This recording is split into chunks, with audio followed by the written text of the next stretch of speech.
ಸಾಯಿರಾಮ್, ಎಲ್ಲರಿಗೂ ನಮಸ್ಕಾರ. ಇವತ್ತಿನ ರೆಸಿಪಿ ಅವರೆಕಾಳು ಮಿಕ್ಸ್ಚರ್. ಅದರ ಜೊತೆಗೆ ಒಂದು ಅದ್ಭುತವಾದ ಕತೆ ಕೂಡ ಹೇಳ್ತೀನಿ ನಾನು.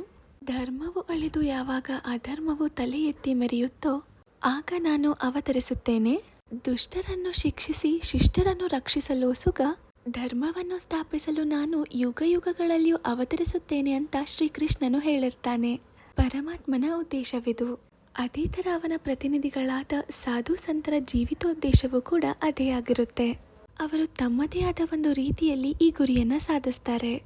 ಯಾವಾಗ ಧಾರ್ಮಿಕ ನೀತಿಗಳ ಕಡೆಗೆ ಜನರು ಗಮನ ಕೊಡದೆ ತಾವೇ ಅತಿ ವಿದ್ಯಾವಂತರಂತ ಮೂಢಭಾವನೆಯಿಂದ ಇರ್ತಾರೋ, ಯಾವಾಗ ಯೋಗಿಗಳು ತಪಸ್ಸನ್ನಾಚರಣೆ ಮಾಡೋದು ಮರೆಯುತ್ತಾರೆಯೋ, ಯಾವಾಗ ಕಲಹಗಳು ಪ್ರಾರಂಭವಾಗುವವೋ ಆಗ ವಚನ ಮತ್ತು ಕಾರ್ಯರೀತಿಯಿಂದ ಧರ್ಮವನ್ನು ಪುನರುದ್ಧಾರ ಮಾಡೋಕ್ಕೋಸ್ಕರ ಮಹಾಯೋಗಿಗಳು ಕಾಣಿಸ್ಕೊಳ್ತಾರೆ.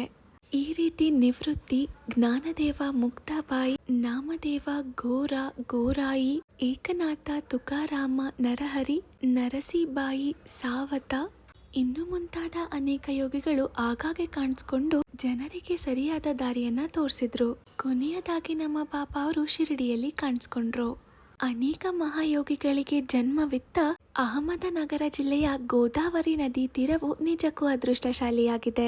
ಶಿರಡಿಯೂ ಸಹ ಇದೇ ಅಹಮದನಗರ ಜಿಲ್ಲೆಯಲ್ಲಿ ಕೋಪರಗಾವ ತಾಲೂಕಿನಲ್ಲಿದೆ. ಕೋಪರಗಾವದಿಂದ ಗೋದಾವರಿ ನದಿ ದಾಟಿದ ನಂತರ ಶಿರಡಿ ಬರುತ್ತೆ. ಕೃಷ್ಣ ನದಿ ದಡದಲ್ಲಿರುವ ಪವಿತ್ರ ಯಾತ್ರಾ ಸ್ಥಳಗಳಾದ ಗಾಣಗಾಪುರ, ನೃಸಿಂಹವಾಡಿ, ಔದುಂಬರಗಳ ಹಾಗೆ ಶಿರಡಿ ಕೂಡ ಒಂದು ಪವಿತ್ರ ಕ್ಷೇತ್ರ.